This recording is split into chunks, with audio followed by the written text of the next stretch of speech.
Nesta terça-feira, dia 14, o projeto de disponibilização de bolsas de sangue nas unidades do Serviço de Atendimento Móvel de Urgência, o SAMU, completa um ano em atividade no país. A ação, realizada na região Bragantina, é pioneira na saúde da América Latina, desenvolvida através de parceria com o Hospital Universitário São Francisco, que fornece as bolsas de tipo de sangue O negativo para transfusão de sangue em ambiente pré-hospitalar, ou seja, nas ambulâncias especializadas do SAMU. O coordenador médico do SAMU, Lucas Sertães, um dos idealizadores deste projeto, explica como foi o processo de estudo, conhecimento, até o período de implantação da realização do serviço em Bragança Paulista. Então, em 2019, ainda eu estava no contexto de estar acabando minha residência médica, né? Eu fiz medicina de emergência no Hospital das Clínicas da Faculdade de Medicina da USP, lá em São Paulo.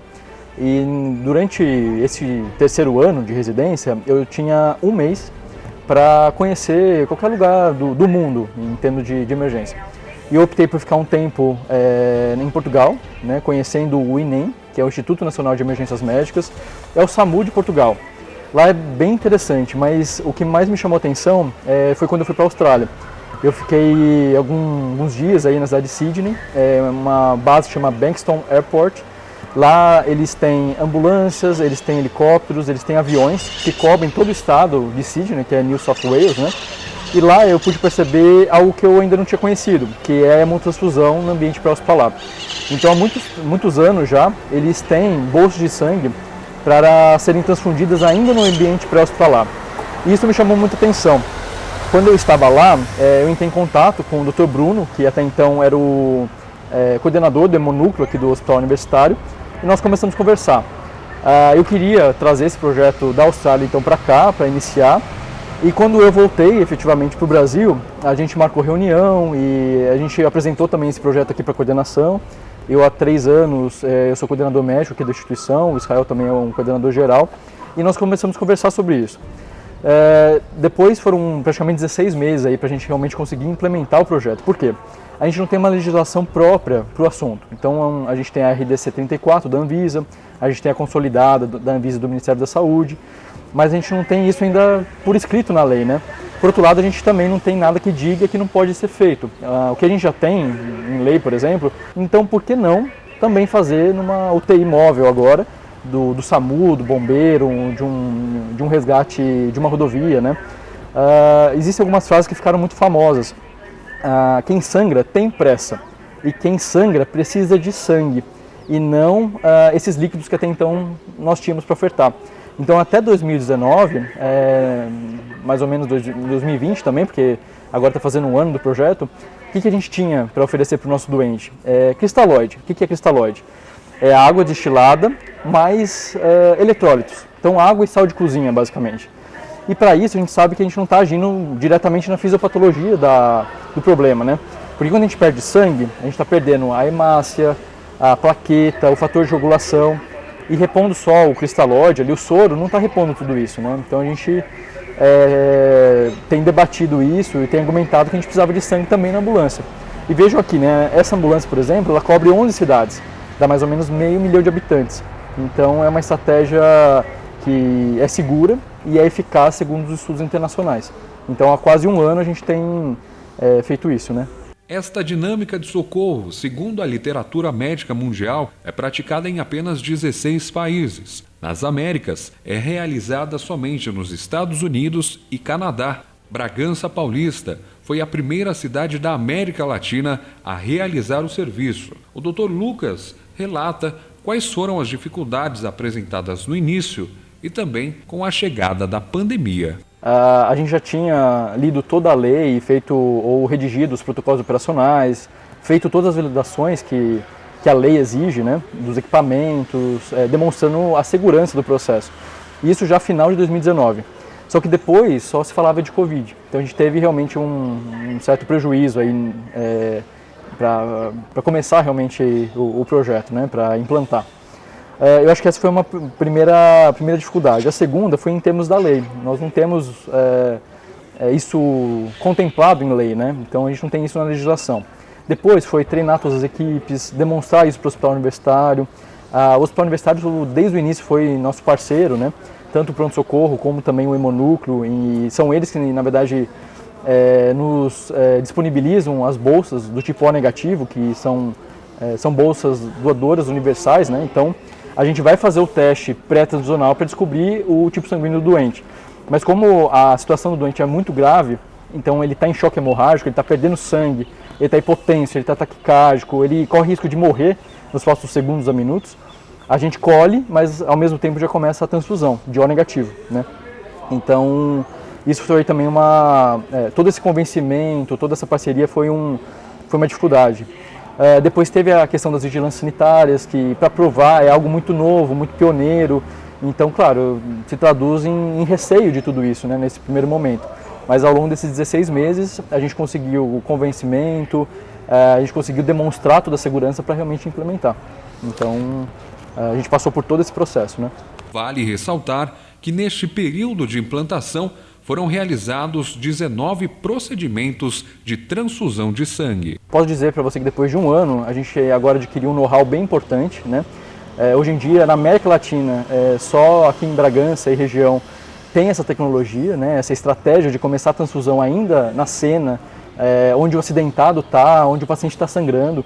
Então você imagine, às vezes a gente está na zona rural aqui do município, ou está numa cidade vizinha onde a gente não tem uma agência transfusional, a gente pode iniciar a hemotransfusão ainda no local e transportar com mais segurança, mais estabilidade esse doente para o hospital universitário, né? Ao longo desse um ano foram 19 transfusões, né? Então nós conseguimos transfundir em 19 pacientes em 3 situações básicas aí. O politrauma grave, ele costuma sangrar muito e o sangramento é o que mais mata no trauma, né? Lembrar que o trauma hoje em dia é considerado uma doença e é o que mais mata na população entre 1 e 44 anos no Brasil, na América Latina, outros países desenvolvidos também. Eu estou falando, por exemplo, de acidentes, acidente de carro-moto, moto-poste, na rodovia, isso a gente vê todo dia, né? Acidente com arma branca, arma de fogo, aquele sangramento digestivo, que às vezes está sangrando no estômago, está sangrando no intestino também, então sangramento digestivo, né? Nós tivemos ao longo desse um ano uma paciente que tinha não dado à luz, mas na verdade estava tendo um abortamento, sangrou muito, nós transfundimos. Então foram nessas mais diversas situações, mas sempre em situações críticas, ou seja, o paciente está muito grave, se a gente não fizer isso, ele às vezes pode morrer nas nossas mãos, né? E a gente vai poder fazer muita coisa por ele sem realmente ter o sangue. O processo conta com toda a estrutura capaz de manter as bolsas de sangue em temperatura ideal para a realização dos procedimentos e para serem concluídos de forma eficaz e segura. O sangue ele é armazenado numa temperatura de mais 2 até mais 6 graus. Então eu consigo, através de um aplicativo, 24 horas monitorar a temperatura interna dessa bolsa. Tá? Então ele nunca vai passar dessa temperatura. Se tiver por alguma aventura passar, eu tenho alarme para me avisar. Alarme por SMS, por e-mail, fica me avisando todo o tempo. E nesse um ano de projeto a gente não perdeu nenhuma bolsa. De qualquer forma, na hora que eu vou transfundir para o doente, você imagina, tá em torno de 5 graus ali mais ou menos. Eu não vou transfundir a 5 graus. Eu tenho uma máquina que aquece esse sangue. Então ele aquece até 41 graus e na hora que vai transfundir para o doente, está em torno de 36 e 37.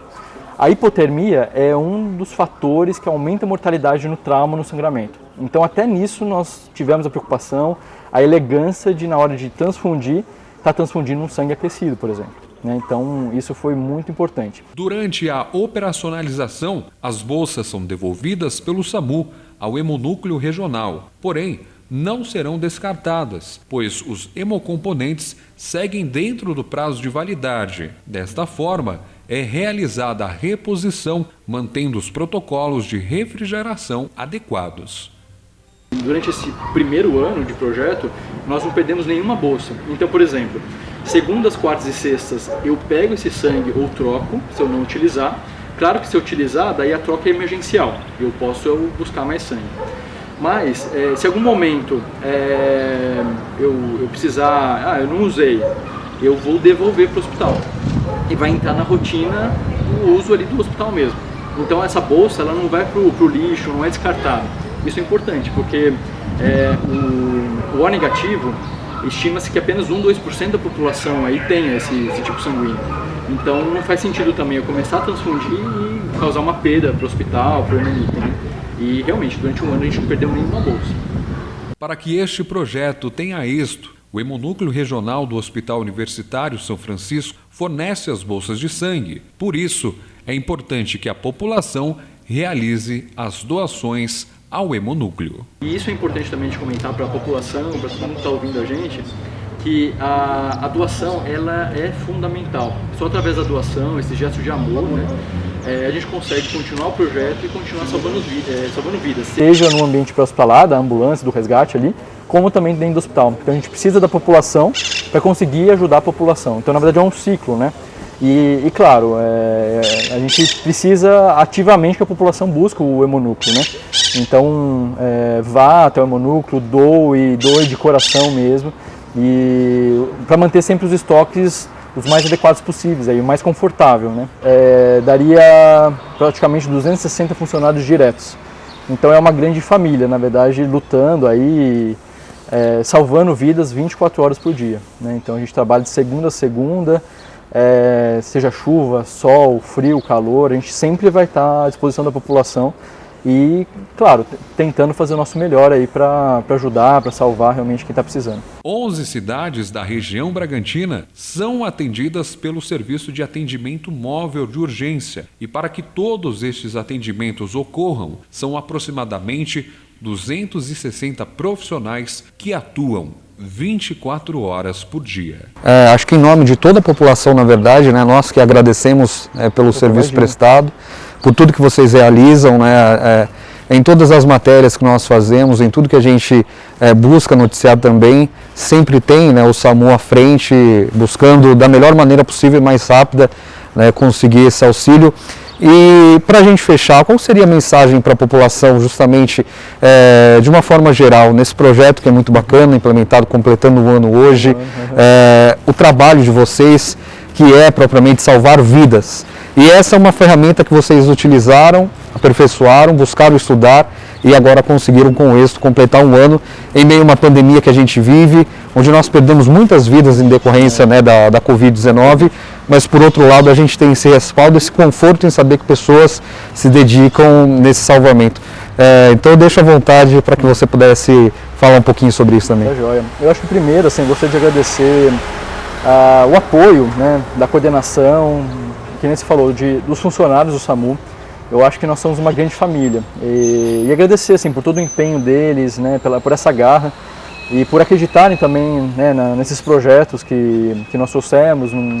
Teve toda essa questão da implementação. Agradecer ao Hospital Universitário, que sempre foi parceiro com a gente, o pronto-socorro, o hemonúcleo, as vigilâncias, então a vigilância municipal, a vigilância do Estado de São Paulo, a própria Anvisa, o Ministério da Saúde, que todos aí nos permitiram hoje em dia trazer e adaptar a essa realidade nossa aqui de Bragança e também do Brasil.